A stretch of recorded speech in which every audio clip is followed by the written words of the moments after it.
दोस्तों, हमने आपको बताया था कि जो नीतीश कुमार की सरकार है इसमें अभी सब कुछ ठीक ठाक नहीं है। लड़ाई बीजेपी और जेडीयू के बीच हमेशा ताकत की थी, ताकत की है। और देखिए, जब तक ये सरकार साथ वाली रहेगी, एनडीए वाली रहेगी, ये ताकत की लड़ाई बनी रहेगी। चिराग पासवान जरूर बैकफुट पर नजर आए और वो इंतजार करके बैठे हैं नीतीश के बाद कौन वाली स्थिति में कब, जब अगर वैसी स्थिति आएगी तब वो कुछ बोलेंगे। आरएलएम खुद ही भिड़ी हुई है, आपस में ही उनके अंदर ही बगावत चल रही है। हिंदुस्तानी आवामी मोर्चा पूरी तरह से शांत है। उन्होंने कहा जितना मिला वही काफी, जय हो श्री राम की, बस खत्म। अब खेल क्या है, बीजेपी और जेडीयू के बीच जो ताकत की लड़ाई चल रही थी उसमें यह बात सच है कि भारतीय जनता पार्टी ने मोर्चा तो मारा, पद के तौर पर गृह मंत्रालय जैसा पद अपने पास रख लिया।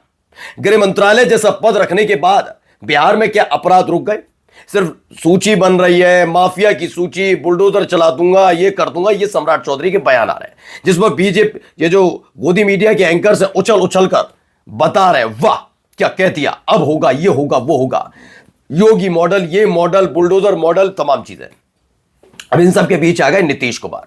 वो नीतीश कुमार जो साल 2005 से लेकर 2025 तक गृह मंत्रालय संभाल रहे थे।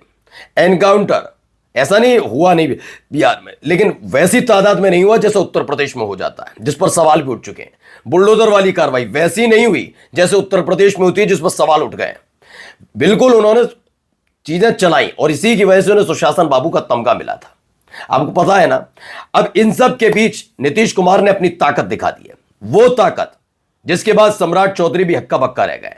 आज वही खबर दिखाने जा रहा हूं।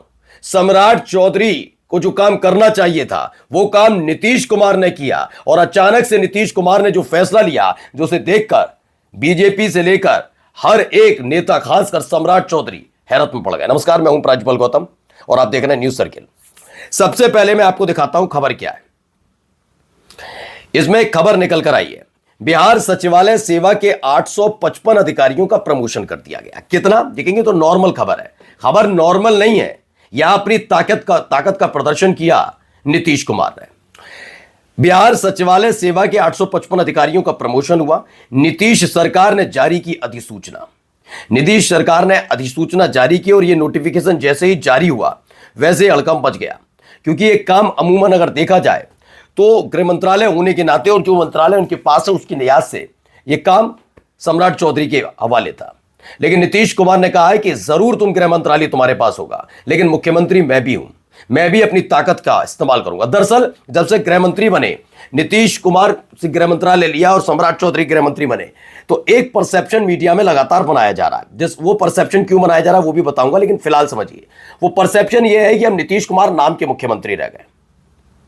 ये नाम का मुख्यमंत्री रह गए हैं, कोई बड़े मंत्रालय है नहीं, कोई फैसला लेने का अधिकार नहीं। गृह मंत्रालय वाले ले लेंगे सम्राट चौधरी, विजय सिन्हा ले लेंगे वित्त वाले, सब ले लेंगे, नीतीश कुमार अब कुछ नहीं है। अच्छा, ये परसेप्शन बनाती क्यों है मीडिया? जबकि आप कहेंगे एनडीए का है, नीतीश कुमार तो भाई मुख्यमंत्री हैं, वो भी एनडीए की सरकार में बीजेपी के साथ ही हैं। दरअसल बनाया इसलिए जाता है कि आने वाले 5-6 महीने के भीतर जेडीयू के अंदर असंतोष उपज जाए, उनके नेताओं की, उनके कार्यकर्ताओं की, उनके विधायकों की बात सुनी नहीं जाएगी, और यह सही मौका होगा जब उनके विधायकों को तोड़ने का, और आसानी से उन्हें तोड़ा जा सकेगा, जिसमें नीतीश कुमार असहाय नजर आएंगे, वो कुछ कर नहीं पाएंगे। मीडिया परसेप्शन बनाती रहेगी कि देखो देखो ये विधायक कितना परेशान, इससे दूसरे विधायकों पर असर पड़ेगा। क्या वाकई नीतीश कुमार की कुछ नहीं सुन रहा? सारी ताकत सम्राट चौधरी के पास, तो भी सम्राट चौधरी से मिलते हैं, फिर बड़ी आसानी से इनकी पार्टी को तोड़ा जाता है। ये बीजेपी का एजेंडा हो ना हो, लेकिन मीडिया का एजेंडा हमेशा इसी पर चलता है, परसेप्शन बहुत बनाते हैं। वरना आप सोचिए, इन्हें अभी तक याद नहीं आ रही थी किसकी कितनी तबीयत खराब है, लेकिन अचानक से तबीयत खराब करने वाली खबरें आने लगी थी बीच में, खासतौर पर चुनाव से ठीक पहले। ये महिला के साथ क्या सारी मीडिया चला रही थी, वरना आपने कभी चलाते हुए देखा ऐसी हरकत? इतनी ज्यादा खबरें चलाते हुए देखा बीजेपी के खिलाफ कभी किसी कोती चैनल को? बता दीजिए। तो एक परसेप्शन तैयार करते हैं। खैर, उस परसेप्शन में से एक परसेप्शन तोड़ दिया नीतीश कुमार ने। वो बात अलग है कि गोदी मीडिया ये भी नहीं दिखा रही कि जो काम ने सम्राट चौधरी को करना था वो नीतीश कुमार ने कर दिया। बिहार सरकार ने बड़ा प्रशासनिक फैसला लेते हुए सचिवालय सेवा के 855 अधिकारियों को प्रोन्नति दी। सामान्य प्रशासन विभाग ने अधिसूचना जारी की, जिससे पूरे सचिवालय में उत्साह का माहौल है। अब अधिकारियों के लिए न केवल ये किया बल्कि सख्त निर्देश भी दिया। निर्देश क्या है जरा पहले ये समझिए। अचानक सचिवालय पहुंचे नीतीश कुमार। सचिवालय जैसे ही नीतीश कुमार पहुंचे वहां हड़कंप मच गया। हड़कंप तो वैसे भी नहीं, लोगों को लगा आए हैं मुख्यमंत्री, निरीक्षण करेंगे, चले जाएंगे, अब काम ही क्या है नीतीश कुमार के पास, क्योंकि भाई वो भी तो दिन रात मीडिया देखना है, न्यूज चैनल देखते हैं, पत्रकारों की भाषा शैली देखते हैं नीतीश कुमार के प्रति।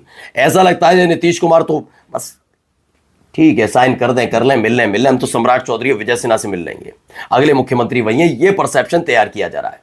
जबकि इसमें भी अभी एक और पेच है, वो बताऊंगा। लेकिन गृह विभाग छीनने के बावजूद भी नीतीश कुमार ने अपनी ताकत का प्रदर्शन किया।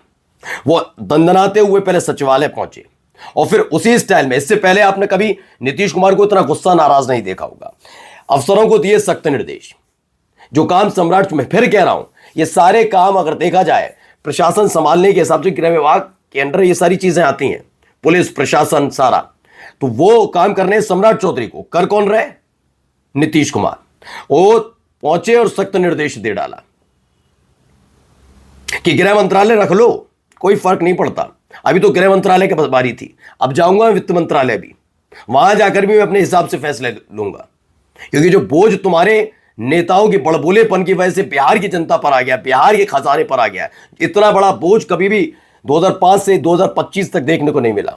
लेकिन बड़बोलेपन ने इतना ज्यादा करवा दिया कि हालत खस्ता हो गई, क्योंकि तुमको सत्ता में रहना था। यह ध्यान रखिएगा, मैं फिर बोल रहा हूं पूरी जिम्मेदारी के साथ, बीजेपी को सत्ता में रहना था, इसीलिए महिलाओं के खातों में आया है, वरना ये सब जानते थे जनता दल यूनाइटेड तो आरजेडी के साथ जाकर सरकार बना ली थी, महाराष्ट्र महागठबंधन की सरकार बन जाती। ये अपने आप को सत्ता में लाने के लिए सब किया गया, उसका बोझ कौन है? बिहार की जनता। तो अब खुलकर अफसरों को चेतावनी दी जा रही है। एक और खबर आई, बिहार के 5 सीनियर आईएएस अधिकारियों का तबादला हुआ है, इसमें मिहिर कुमार बनाए गए विकास आयुक्त। और ये सारे फैसले जो कहा जा रहा है, ये सारे फैसले बिल्कुल नीतीश कुमार से पूछ पूछ कर सारे फैसले किए जा रहे हैं, जबकि ये सारी चीजें बहुत ज्यादा इंपॉर्टेंट है कि एक एक चीज पर नजर रखी जाती है कि क्या करना है, क्या नहीं करना है, कहां करना है, कैसे करना है, तमाम चीजें जिस पर जो मंत्रालय वो देखे। अब सोचिए भी 20 तारीख को शपथ होती है और 1 या 2 तारीख को यह बड़ा फैसला हो जाता है, विधानसभा सत्र से पहले ही के दौरान ही ये एक बड़ा मसला निकलकर सामने आया। अब अंदाजा लगाइए ये सरकार में कितनी सिर्फ टव्वल है, इस सरकार में कितना एक दूसरे के प्रति प्यार मोहब्बत दुलार है। मैंने पहले भी कहा था और आज भी कह रहा हूं, जब तक नीतीश कुमार एनडीए की सरकार में मुख्यमंत्री हैं, ये शक्ति प्रदर्शनी पावर सेंटर की लड़ाई चलती रहेगी और लंबी चलेगी। ये लड़ाई अभी रुकने वाली नहीं है, क्योंकि बीजेपी की नजर लगातार नीतीश कुमार की मुख्यमंत्री वाली कुर्सी पर टिकी हुई है। लेकिन नीतीश को आउट करने के बाद एक नई मुसीबत भी खड़ी होगी, ध्यान रखिएगा। और ये मुसीबत है चिराग पासवान। वो इसी पर नजर गड़ा कर बैठे हैं कि नीतीश है तो ठीक, अभी मैं शांत हूं कि वो 20 साल से नेतृत्व कर रहे हैं एनडीए का बिहार में, लेकिन अगर इनको हटाकर बिहार में से किसी भी बीजेपी नेता को थोपा बिहार में जनता पर मुख्यमंत्री के तौर पर, तो बगावत कर सकते हैं। नमस्कार।